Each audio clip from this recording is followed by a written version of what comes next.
Voltaire surge como uma voz que não se cala, num tempo em que tudo parecia dominado pela sombra da superstição. Ele não aceitava aquilo que todos davam como certo. Questionava. E fazia isso não só para contrariar, mas para iluminar. Era um convite, ou talvez um desafio, para que a gente parasse e pensasse. Porque, naquele mundo, a razão ainda precisava romper barreiras, sair da prisão das crenças cegas. Voltaire não vinha apenas com críticas, mas com a firme certeza de que a luz da razão podia transformar tudo. Ele não era só um pensador, era uma postura, quase um grito em meio à escuridão. E é aí que a gente começa a sentir o impacto da sua coragem.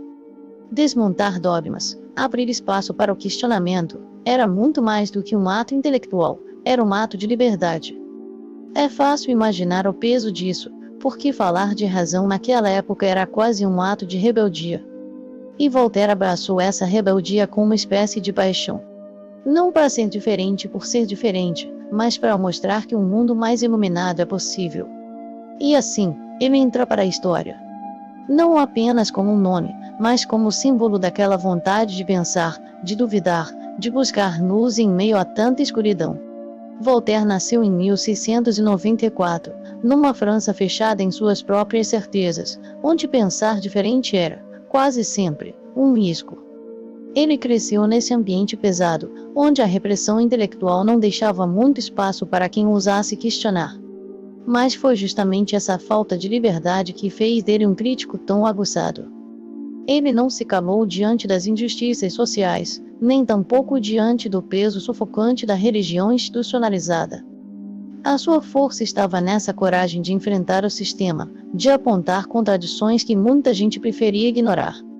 Por isso, suas palavras circulavam pelas cartas, livros, debates, ganhando amplitude e desafiando o que parecia intocável. Voltaire não era só um escritor, era um tipo de resistência em forma de pensamento. E é interessante pensar que, enquanto a repressão tentava calar, ele usava justamente a escrita para manter vivo esse diálogo crítico, firme, incansável. Quando a gente fala em liberdade de expressão, não está só defendendo o direito de falar o que quer, né? É muito mais que isso. É garantir que as ideias possam circular livremente, que a gente possa questionar, duvidar, pensar diferente sem medo. E aí, vem a tal da separação entre igreja e Estado, uma ideia que parece óbvia hoje, mas que foi, e ainda é, uma revolução. Porque, quando a religião se mistura com o poder político, a liberdade de expressão logo perde espaço, vira censura, medo. E o que Voltaire faz nisso tudo? Ele não só pensa, ele provoca. Em obras como Cândido e as Cartas Filosóficas, ele mostra um olhar crítico, uma coragem de enxergar a intolerância religiosa como um problema real, como algo que sufoca, que impede o progresso. Ele não aceita a crença virar prisão para o pensamento. A intolerância, para ele, é uma ameaça que precisa ser enfrentada com humor e razão. É como se ele nos convidasse a olhar para as contradições do mundo com um sorriso irônico, mas também com firmeza. Porque a defesa da liberdade, da crítica, da separação entre igreja e Estado, não é só uma luta intelectual. É agudo, acima de tudo, uma luta pela dignidade humana, pela possibilidade de cada um encontrar seu caminho, suas verdades, sem que a fé dos outros se imponha fazendo silêncio para quem pensa diferente. Voltaire, olha só, foi um cara que não teve medo de se colocar contra tudo que parecia inabalável. Ele mexeu com coisas pesadas, a igreja, com seu peso imenso na sociedade, e também com a monarquia, essa estrutura rígida que dominava a vida das pessoas. Não é à toa que sua voz causava tanto furor. Ele não jogava com indirezas, era direto, contundente. Isso, claro, não agradava aos poderosos. Por isso, veio a censura, essa tentativa de calar alguém que tinha muito a dizer. E não ficou só na censura. Veio o exílio, como punição, como castigo por ousar desafiar o status quo. Mas isso também revela alguma coisa sobre o tempo em que ele viveu. Um tempo onde o pensar diferente era perigoso. Onde o debate não podia ser livre, porque a liberdade incomodava. Voltaire, com suas palavras afiadas, provocava reações violentas, debates que queimavam na intensidade. É interessante pensar que sua luta, seu desafio, abriu o caminho.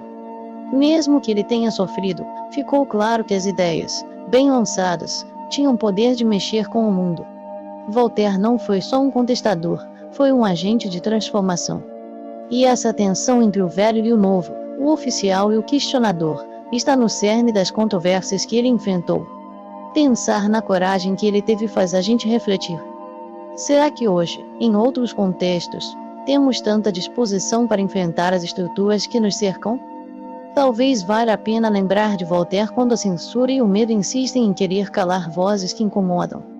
Porque, no fundo, é assim que o progresso começa, no confronto, no debate, na ousadia de pensar livremente. É curioso pensar em como o legado de Voltaire vai além do seu próprio tempo, sabe? Ele não ficou preso ao século XVIII, mas, de certa forma, atravessou os séculos, chegando até a gente aqui. Essa influência dele, especialmente nos direitos humanos e nas liberdades civis, parece carregar uma força que não se apaga. E aí, penso na importância que ele deu à razão, essa ideia de pensar com clareza, questionar o que está posto.